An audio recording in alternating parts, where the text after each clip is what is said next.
Hi, and welcome back to the online study.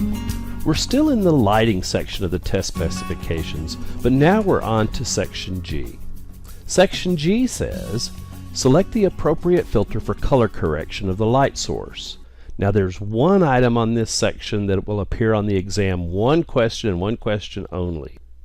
Number 1 says, knowledge of filters used for color correction. So I'm kind of thinking that the exam writers are going to pull a question from the most common filters that are likely to be used by photographers today in the digital world, because for the most part everything we do points to setting the white balance in the camera by using one of the icons, or by using the Kelvin scale and dial in the color temperature through the menu on your camera using the K setting. Now, we also might see questions that would point to the benefits of shooting in RAW, where we have such tremendous latitude for editing the images, and that in post-production, perhaps the best solution is to just shoot in RAW and edit the color in post-production. But since it's asking this, we're just going to pick a handful of filters that I think would be the most likely candidates to appear on the exam. The first filters I'm going to talk about are the fluorescent filters. You know, standard fluorescent tubes really emanate a lot of green overcast color tones into the environment.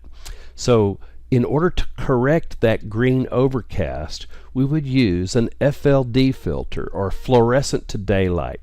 It's a deep reddish filter that does a good job of finding an average correction for those fluorescent tubes, but remember, it's not completely accurate. You still may have to do some fine-tuning in your image editing even after using the fluorescent filter.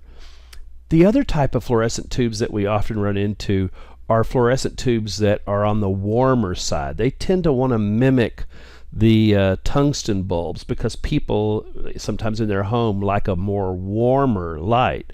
And so in those situations and with those tubes, then you want to use the FLW filter. That stands for fluorescent to warm. So it takes those warm fluorescent tubes and color corrects back to daylight. Now another common filter that we might run into is a color correction filter to correct tungsten lighting. So again, indoor incandescent lighting, a light that's in a lamp. You know, I know really even light bulbs have changed here in the recent years. We're not using a whole lot of tungsten light bulbs anymore, but even the new LED lights tend to be either very warm or said to be daylight balanced. But we're talking about the warm, typical tungsten light bulb or LED that leans towards the 3000 degree Kelvin scale. In order for you to correct the color of that in your camera while using a daylight balance color setting, you would need an 80A or an 80B filter depending on what the actual color temperature was of that light.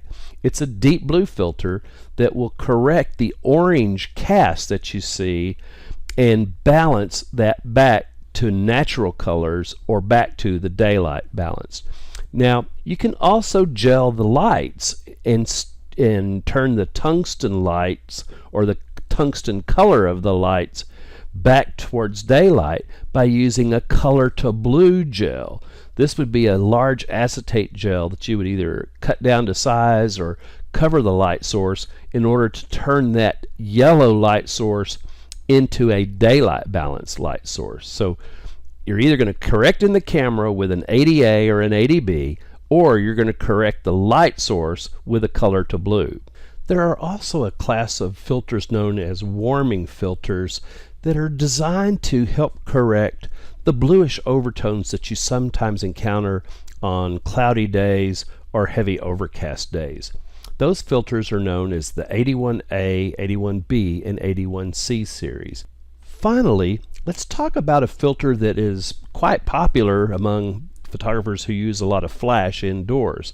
And this is a filter that turns the flash into basically a tungsten light source. Now a flash is considered to be daylight balanced, but with a color to orange filter over the flash, now the flash will emanate a tungsten color balance that will oftentimes match or closely match the interior lighting of the location, which is also generally probably going to be some sort of tungsten balance light source. Again, there's a lot of variety of lights out there, and especially with LEDs and compact fluorescence and all the new technologies that we have today, color correction's kind of a bear to deal with.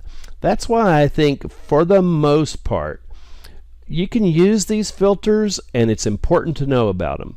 But the real key here is to photograph in RAW and then edit those images on a properly calibrated monitor to really fine-tune the color. That's it for this lesson. It was a short one. We'll see you back for H. All right. Talk to you soon.